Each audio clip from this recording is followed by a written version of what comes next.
Today we're going to make a spring vegetable ferment. I'm going to use carrots, beets, Tokyo turnips, purple radish, fennel, leek, green garlic, and savoy cabbage. I'm also going to use some of the stems, and so we're just going to shred it up. I've got a salad shooter here. You can use a box grater or a food processor. Anything works. So first we're just going to go ahead and shred up the vegetables.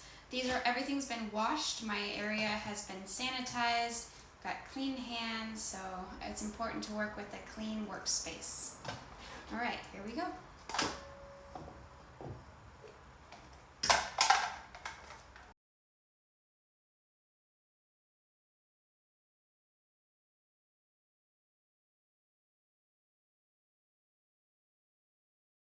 So next I'm going to throw in the purple radishes, and I'm just going to leave them whole. Everything's fine, everything's edible, so we're just going to shred it. Well, this one's a little large, so I'm going to cut it in half. And they're purple on the outside and white on the inside.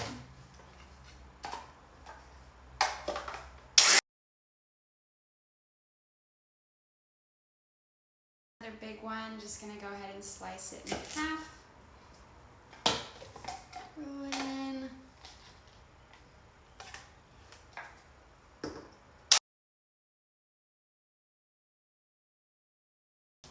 There. So we're not going to use all of my vegetables today. We're going to use some beets next. So far we're about, a little bit full.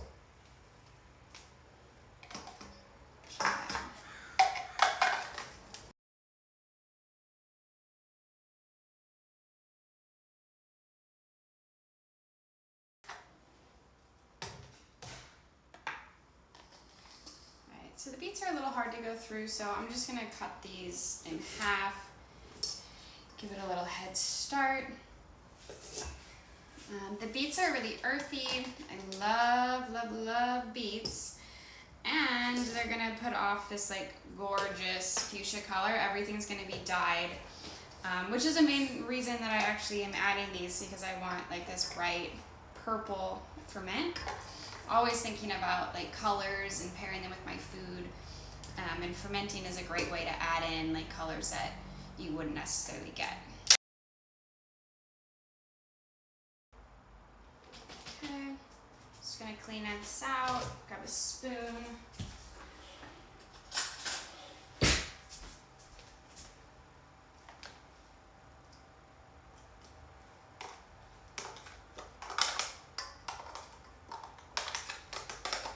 Salad shooters are great. They're not as great as a regular food processor shredder, but I don't have one of those, and maybe many of you don't have that either. So this is an affordable option. It's $25, and it works great. I used this growing up, so it's very reminiscent of childhood for me, and so that's kind of why I bought the salad shooter. Okay, clean it out again.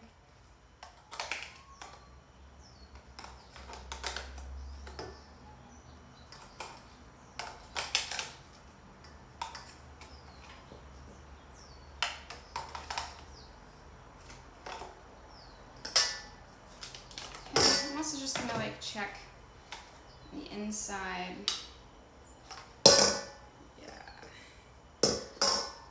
So there's lots of little things blocking the shooter. I'm just going to toss it in. I know it's a lot bigger than the rest, but that's okay. It's kind of the fun part of a ferment. It doesn't have to be all the same size. All right. Order of operations, yes. Let's finish cleaning that out.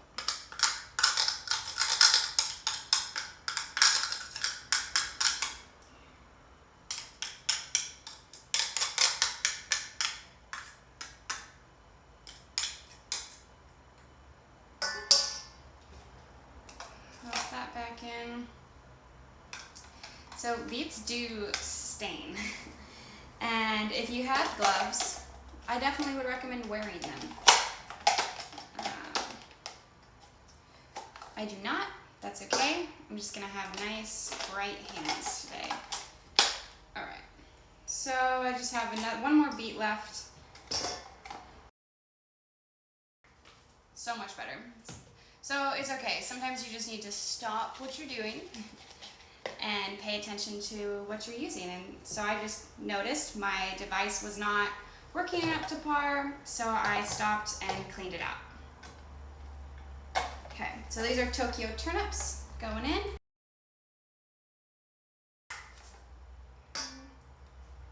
Just do a few more of those. All right, sorry about all the noise. That's gonna be the last of this. All right, I'm gonna show you how I do it. I'm just gonna have to bear through it. All right, done with that. I'm just gonna, since we're done with this, take it over to the sink and rinse it out. Okay, so that's just, to help me prevent it from permanently staining. Washed my knife, gave my hands a rinse, so they're not so bad yet. Okay, so next I got my green garlic. It's been washed already. I'm just gonna peel off this outer layer, put it in my compost, and we're just gonna slice it. I have it on a bias. Green garlic, you can eat the whole thing. It's a little less spicy than regular garlic. And yeah, if you don't have green garlic, you could use regular garlic. That's fine. I would go with like 2 or 3 cloves, just depending on your personal preference. So now I'm just gonna throw this in there. Sprinkle them, like spreading it apart. I know this looks like a scallion, which is a green onion, but they are completely different. This is garlic. It tastes like garlic, smells like garlic, looks like a green onion. Okay.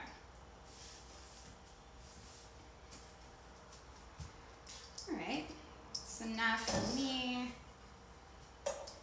Next I got my leeks. So I'm just gonna trim all this off. I'm gonna save this. My compost is actually my soup stock bag, so I will not be wasting that yumminess. I'm gonna be using it later. So for my leek, I just sliced it in half, and now I'm gonna come across here and make rings, like half rings.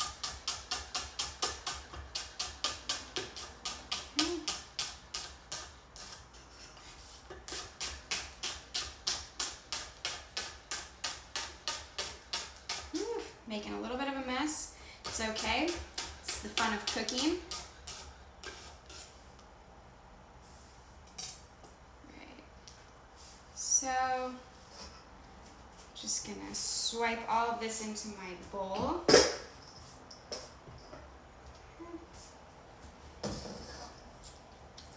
So some of the Tokyo turnip leaf stems.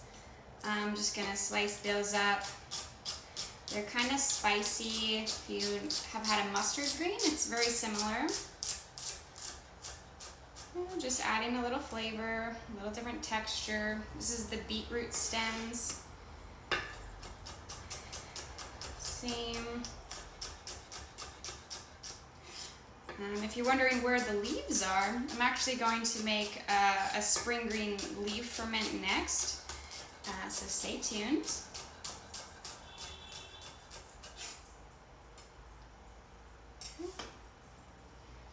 And just swipe that in my bowl. Yum.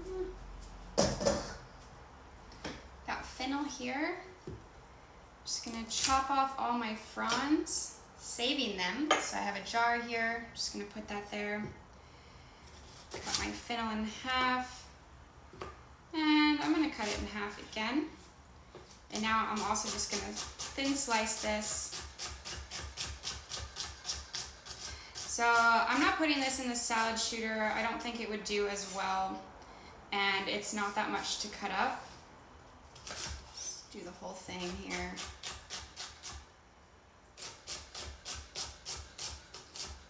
All of this produce is local from the Portland Hollywood Farmers Market. I just picked it up on Saturday, which was yesterday, so it is as fresh as it possibly can get, and I am preserving it in that fresh state. This cabbage, okay, this cabbage actually, it did come from the farmer's market, but it did not come from it yesterday. I've had it for about a week, and now I'm using it. Okay, so I'm just gonna come across, actually I'm gonna cut it right down the middle again, and now I'm gonna come across and shred it, chiffonade it, nice thin slice. Do this one too.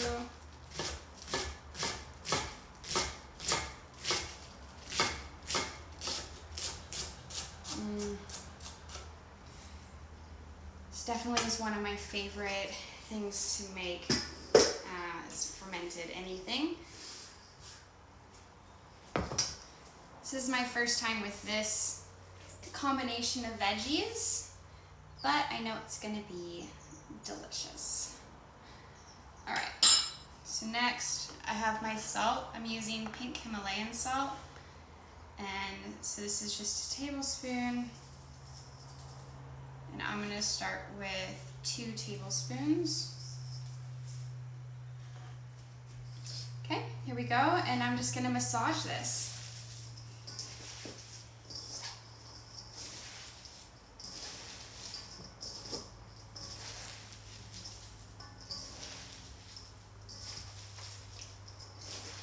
Everything's already taking on that like bright fuchsia color. Oh yeah.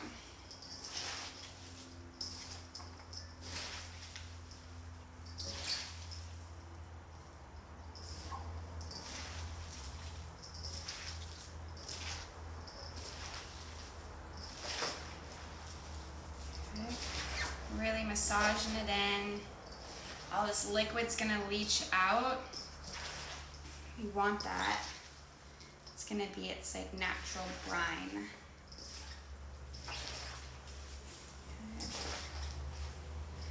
Don't have to worry about bruising anything. Just give it a nice good squeeze, massage. Do this for about 3 or 4 minutes.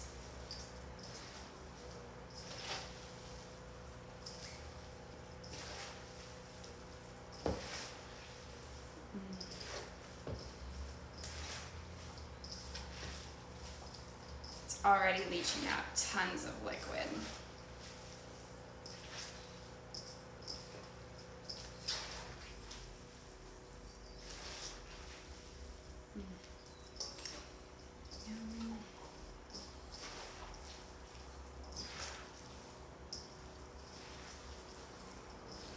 So you can make this in a much larger batch or a smaller batch. I have a pretty small crock right here. So this is a small batch. It's just Chance and I here, 2 of us, and I mean, we eat this with like every meal. When we have a bunch in stock, it's like so good on your breakfast. I eat a lot of eggs, and so that's a nice topper, like a nice fried egg or like a rice bowl. It's great on like tacos instead of a slaw. You know, you have like this fermented slaw, so it's nice and tangy, bringing in those probiotics. We've all heard about that probiotic craze. Oh my gosh, take your probiotics. But I find like supplements, yeah, that's like a really easy way to get your probiotics, but they're not regulated and you just don't really know what is in there. And so you can see that this is alive, it's bubbly, and it has active cultures. It's fermented, and that's like, so I personally prefer to eat my probiotics. You can get it in your sauerkrauts, your yogurt, your fermented hot sauces. We do it all here. And it's just so simple and easy to do that everybody can do it. You shouldn't be afraid to try your first ferment. I encourage you to just get in there, start, try it out. If it goes wrong, it's fine. Try again. Like maybe your stuff got contaminated. So just clean up a little better next time. Like it's fine. It's happened to me. It's happened to everybody. You never know. Maybe you had something in your produce. So, I like to use organic, as fresh as possible ingredients, but oftentimes I'll also use just like what's available, what's cheap. Like not everybody's made of all this money, and so I would often go to like the Berkeley Bowl discount section, see what they had there, and I would pick up like peppers that were like on the edge of like spoiling and other produce, like things that were just like a little imperfect, and I would take that home and I would process it that night and I would ferment it. So it's also a way to like, oh, this is like on its way out. I'll just like kind of pick off the ugly leaves, give it a good wash, and then I ferment it. And so, and that's okay. I mean, this is for you and this is for me. There's a lot of freedom here. I encourage you to play. I play all the time. I'm playing right now, just talking, massaging. Try to entertain y'all while I do this lovely process. All right, so let's see. Can you see this? See all that liquid in here? Oh yeah. So we've squeezed out a lot. And we're almost ready to put it in the crock. Okay. Oh, you can hear Bella over here, my grumpy old girl.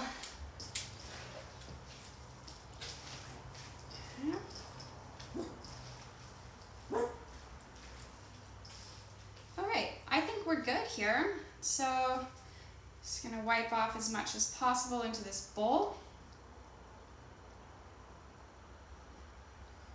Okay, hop over to the sink.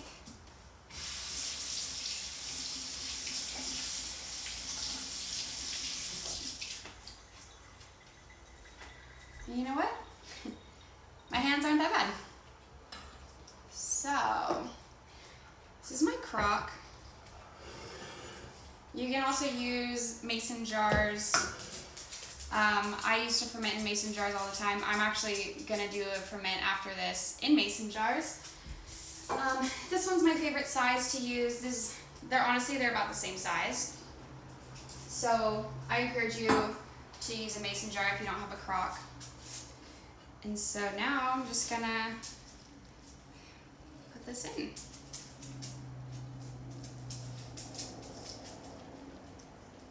It's pretty warm here. It's gonna be like 82 degrees. It's been in the high 70s, low 80s this week. Totally gorgeous, totally out of the ordinary for Oregon at this time. I'm up here in Portland, Oregon. And this ferment, I don't imagine it taking very long. It's probably gonna take about a week, maybe less. I'm gonna check it. So the amount of time it takes your fermentation project to ferment depends greatly on the weather. If it's colder, it's going to take minimum at least 2 weeks, maybe longer. I've had ferments go up for a month. I've also had ferments go up to like 6 months. It just really depends on the temperature, what you want, the funkiness you like. Don't forget that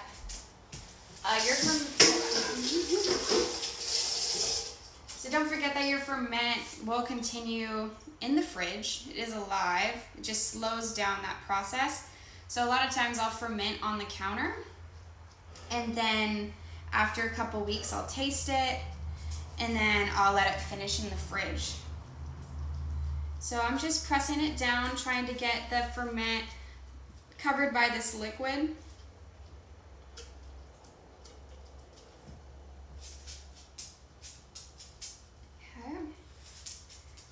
So I've done that.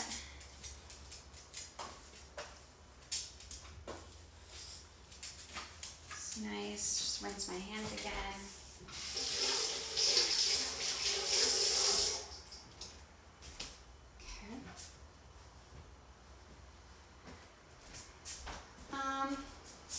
Okay, so next I've got these cabbage leaves.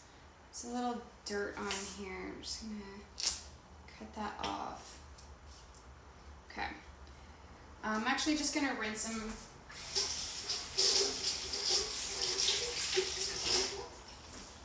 I did clean everything beforehand, but sometimes you miss things. So I'm just gonna cover my ferment with these cabbage leaves. And what that's gonna do is create like this barrier. So oxygen cannot really get in. It's keeping things under that brine. I need like one more piece here. Okay. And then I've got my weights. So I'm just gonna put that right on top of the cabbage, and that's actually what really is keeping everything in the brine. You can also use saran wrap in there. I do that all the time. But since I have the cabbage and this natural ingredient, I'm just gonna use that. And that's it. So I'm gonna come around and clean out this ring. I got some of the beet juice in there. Okay. And then